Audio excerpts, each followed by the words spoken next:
Assalamualaikum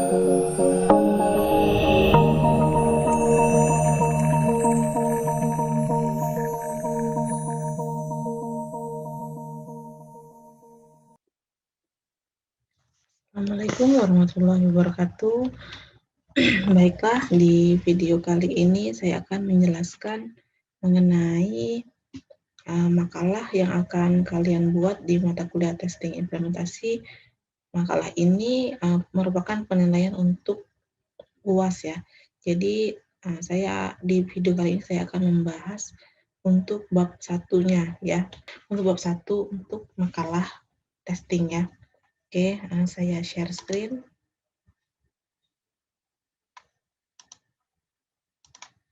Nah, di sini ini untuk bab 1 ya, saya jelaskan di video ini khusus untuk bab 1 dulu.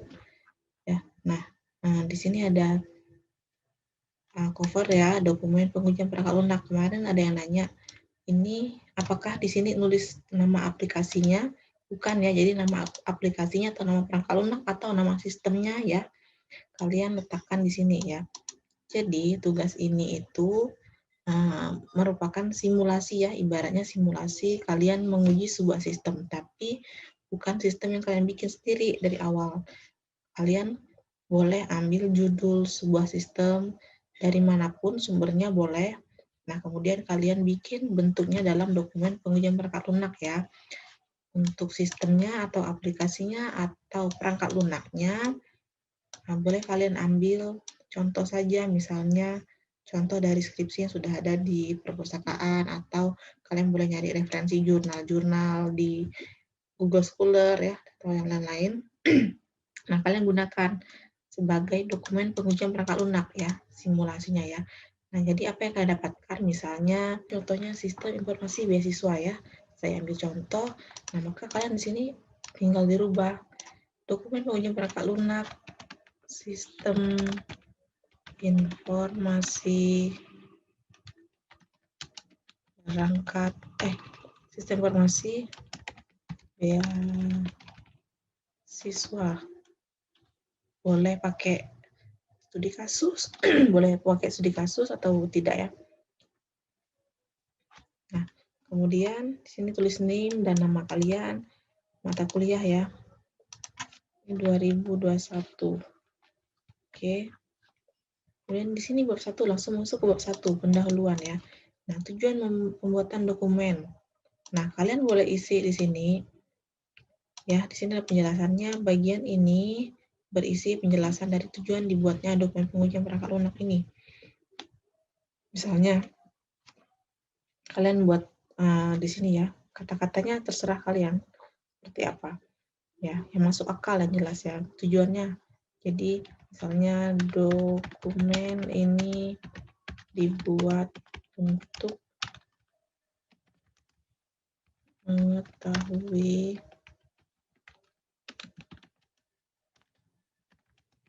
bagaimana sistem ini berjalan sampai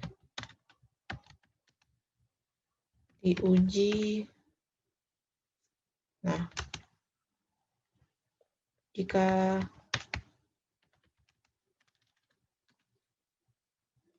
ya hasil misalnya atau dan seterusnya ya. Itu contoh ya. Kemudian deskripsi umum sistem. Fungsi utama perangkat lunak. Nah, di sini kan sistem yang kita uji dokumennya, ini dokumen untuk sistem informasi beasiswa. Fungsinya apa? Fungsi utama perangkat lunak ya. Berarti kalian menjelaskan mengenai sistem itu, sistem informasi beasiswa ya, sebagai contoh di sini. Nah, fungsinya apa? Jadi misalnya terus saja sistem informasi beasiswa ini bertujuan untuk mempermudah mahasiswa dalam mengajukan beasiswa ya, sebagai contoh.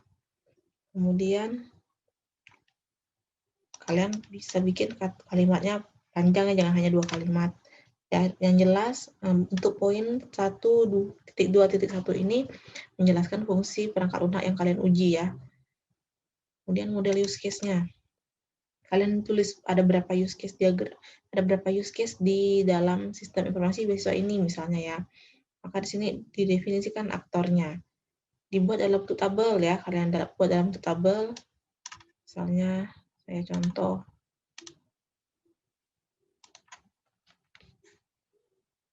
Bikin misalnya definisi aktor, ada aktor mahasiswa. Ini ada aktor, kemudian ada tugas aktor ya.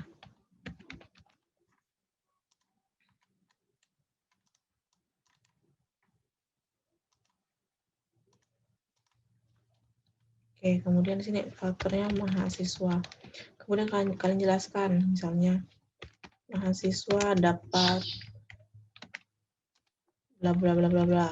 Kemudian ada apa lagi di sini, ada admin, tugasnya apa, bla bla bla bla gitu ya. Oke, kemudian definisi use case.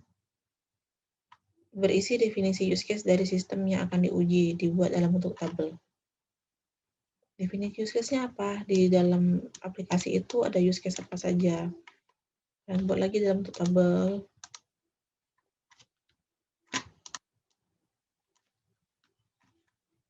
Buat lagi dalam bentuk tabel. Misalnya ada use case, kemudian definisi. Use case-nya apa? Misalnya ada use case pendaftaran. Ya, definisinya apa? Menu ini berfungsi untuk apa? Kemudian ada menu apa lagi? Ada menu login misalnya. Kalian definisikan menu ini untuk apa ya. Kemudian diagram use case, berisi use case diagram sistem yang akan diuji. Nah, diagram use case kalian tahu kan? Nah, kalian tampilkan diagram use case-nya di sini ya. Kalian bisa buat melalui Asta atau melalui apapun yang menurut kalian gampang ya. Kalian ada gambar aktornya, kemudian ada panah-panah use case-nya ya. Kalian paham ya di sini ya. Kemudian nih, perspektif umum sistem yang diuji. Bagian ini berisi perspektif umum tentang sistem yang akan diuji. Nyatakan dalam bentuk paragraf dengan jumlah yang secukupnya ya. Perspektif umumnya apa? Maksudnya ya kurang lebih nggak jauh beda sama tujuan ya. Tapi ini lebih ke perspektif atau cara pandang kalian terhadap sistem ini ya. Sistem ini berfungsi untuk apa, kemudian tujuannya untuk apa, dan seterusnya ya. Perspektif kalian, pandangan kalian terhadap sistem ini. Sistem yang kalian uji. Kemudian ada poin 1.3, deskripsi dokumen. Bagian ini berisi ikhtisar dari dokumen ini. Deskripsi dokumen ini kalian skip saja ya. Dan saya lupa kemarin untuk men-skipnya. Kemudian ada definisi dan singkatan. Di sini kalian dalam bentuk tabel ya. Misalnya kayak di sini kan ada use case. Misalnya kan macam-macam nih use case. Kalau di sistem yang lain ada nama use case apa? Check out misalnya. Nah, kalian jelasin di sini yang menurut orang awam itu tidak paham apa itu check out misalnya ya. Maka kalian tampilkan di sini ya. Oke. Dalam bentuk tabel kurang lebih sama seperti yang di sini. Ya. Kemudian nah 1.4-nya bagian ini berisi dokumen-dokumen yang dijadikan sebagai referensi atau acuan dalam melakukan pengujian perangkat lunak. Nah, di sini boleh kalian tampilkan dokumen referensinya, misalnya kalian mengambil referensi untuk aplikasi yang kalian uji itu dari jurnal atau dari skripsi ya atau dari yang lainnya. Kemudian boleh juga kalian tampilkan apapun yang merupakan acuan kalian ya, referensi kalian dalam membuat dokumen pengujian perangkat lunak ini. Oke, saya rasa cukup jelas ya untuk bab 1 dan tidak terlalu sulit. Hanya ada beberapa poin di sini ya. Oke, Nah, semoga video ini dapat menjawab pertanyaan kalian semua. Nah, untuk bab 2 akan saya lanjutkan di video yang lain ya, khusus untuk bab 2. Jika ada pertanyaan, boleh tanyakan di kolom komentar atau boleh langsung sharing di grup ya, grup kelas masing-masing. Oke, terima kasih. Assalamualaikum warahmatullahi wabarakatuh. Salam budi luhur.